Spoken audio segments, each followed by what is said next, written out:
Hello friends, नमस्कार। स्वागत है मेरे चैनल इन्वेस्टमेंट योगी पर। फ्रेंड्स, अगर आप चैनल पर नए हैं तो इस चैनल को सब्सक्राइब करिए, बेल आइकन दबाइए और उसके बाद नोटिफिकेशन में ऑल का बटन जरूर दबाइए ताकि आपको मेरे नए नए वीडियोस के नोटिफिकेशन हमेशा मिलते रहें। तो आइए इस वीडियो को शुरू करते हैं। तो फ्रेंड्स, एक जबरदस्त न्यूज निकल करके सामने आ रही है। पतंजलि के बाबा रामदेव ने आज एक प्रेस कॉन्फ्रेंस की और उस प्रेस कॉन्फ्रेंस में उन्होंने घोषणा की कि वो अगले 5 सालों में 4 आईपीओ लेकर के आएंगे। 4 आईपीओ का मतलब है कि बाबा रामदेव की कंपनी का वैल्यूएशन यानी वैल्यू अनलॉकिंग होगी। और इस पर उन्होंने बात करते हुए बताया कि Patanjali group will launch at least 4 IPOs, at least, इससे ज्यादा भी हो सकता है। और उन्होंने कहा कि we will launch at least 4 IPOs for sure. तो उसके अंदर क्या है? पतंजलि आयुर्वेद एक नंबर हो गया, दूसरा है पतंजलि मेडिसिन, दूसरा आईपीओ, तीसरा है पतंजलि वेलनेस और उसके बाद चौथा नंबर है पतंजलि लाइफस्टाइल। यानी कि टोटल 4 आईपीओ लेकर के आएंगे। और उन्होंने यह भी दावा किया कि पतंजलि का जो मार्केट कैपिटलाइजेशन इस समय 50,000 करोड़ रुपए के आसपास है, अब इसको बढ़ा करके वो लेके जाएंगे 5 लाख करोड़ रुपया अगले 5 सालों में। यानी कि जो ग्रुप है वो 5 गुना हो जाएगा। अभी बाबा रामदेव ने कहा कि ग्रुप का पूरा जो टर्नओवर है, सालाना टर्नओवर, वो 40,000 करोड़ रुपया है, जो कि अगले 5 सालों में 1 लाख करोड़ रुपए को पार कर जाएगा। तो ये एक कंसिडरेबल और एक काफी महत्वाकांक्षी योजना बाबा रामदेव ने ये प्रस्तुत की है पतंजलि फूड्स लिमिटेड की ओर से। अब इस अनाउंसमेंट के बाद देखिए, पतंजलि फूड्स का जो शेयर था वो रुचि सोया, जो कि पिछले इनके अधिग्रहण के पहले जाना जाता था, जिसका कि रीब्रांडिंग इन्होंने किया है जब से इन्होंने बाबा रामदेव ने इसको एक्वायर किया है, जो कि 0.6% हायर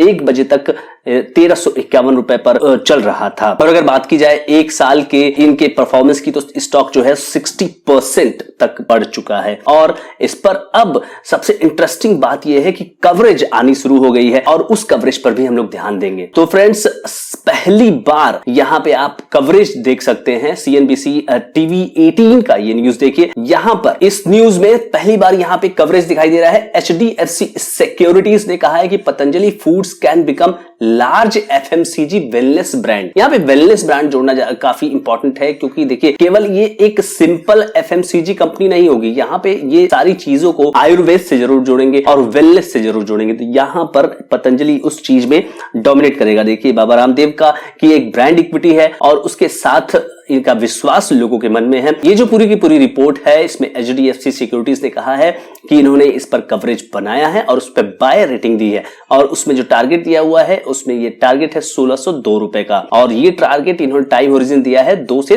3 क्वार्टर का, यानी कि 6 से 9 महीने के अंदर ये टारगेट अचीव होना चाहिए। और इस पर कमेंट करते हुए HDFC सिक्योरिटीज ने बताया कि powerful competitive edge with Patanjali food limited gets from parentage given its strong brand equity, pan India distribution network है, कैपेबिलिटी है, प्रोडक्ट सिनर्जीज है। ये सारी चीजें जो है कंपनी को एक अच्छी कॉम्पिटिटिव एडवांटेज में रखती है। और पतंजलि का जो कंप्लीट फूड पोर्टफोलियो है, ये भी इसमें मदद करता है। Over the medium term we expect the company witness a transformation from a commodity based company to a large FMCG and wellness company. ये चाहते हैं कि ये कंपनी ये एक्सपेक्ट कर रहे हैं कि ये कंपनी अब केवल कमोडिटी बेस्ड कंपनी ना रहे, जबकि ये बन जाए FMCG और वेलनेस कंपनी। अगर ये ऐसा करने में सफल रही तो ये एक री-रेटिंग का कैंडिडेट हो जाएगा। और जब ये री-रेटिंग का कैंडिडेट हो जाएगा तो यहां से स्काई इज द लिमिट। और इस तरह से HDFC ने यहां पर HDFC सिक्योरिटीज ने जो यहां कवरेज की है, उसके आधार पे जबरदस्त यहां पे रिटर्न आने की संभावना है। 60% ये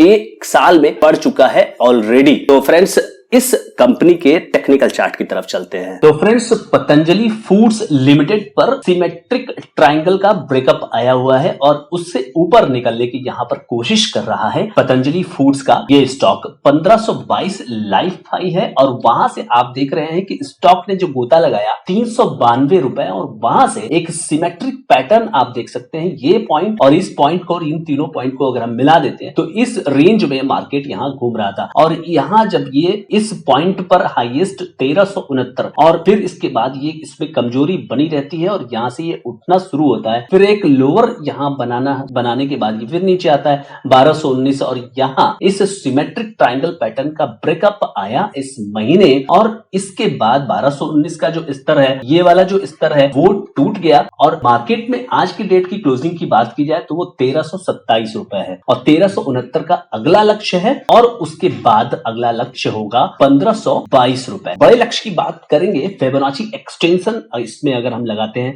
उसके बाद हमें पता चलेगा कि बड़े लक्ष्य क्या हैं। फ्रेंड्स, इस स्टॉक पर मैंने फिबोनाची एक्सटेंशन प्लॉट किया है इसके इस बॉटम से, और यहां पर जब इसको प्लॉट किया है तो 23% पर यहाँ पे 1207 का जो आपको दिख रहा है ये टूट गया है ऑलरेडी। 1278 ये भी टूट चुका है, और 1371 जो अगला टारगेट है, और उसके बाद 1.618 पर अगर आप देखें तो टारगेट निकल करके 1802 रुपए आ रहा है। यहाँ पे ये सावधानी रखनी होगी कि हर एक टारगेट के नीचे जो आपको ट्रेलिंग स्टॉप लॉस है उसको बढ़ाते रहना है। अगर आप भी के लेवल की बात की जाए तो 1327 के नीचे का जो स्टॉप लॉस है वो आकर के आपको बैठता है करीब करीब 1100 रुपए। तो आपको ये ध्यान में रखना होगा कि स्टॉप लॉस आपका अगर हिट होता है तो यहाँ पर एक फ्रेश कमजोरी आएगी स्टॉक में, और वो 1100 के नीचे अगर जाता है तो और एक कमजोरी आएगी, और उसके बाद यहाँ पर ये सपोर्ट लेगा यानी 800 रुपए के आसपास। तो आपको यहाँ ये ध्यान रखना है कि जो नए टारगेट्स है वो निकल करके सामने आ रहे हैं। कुछ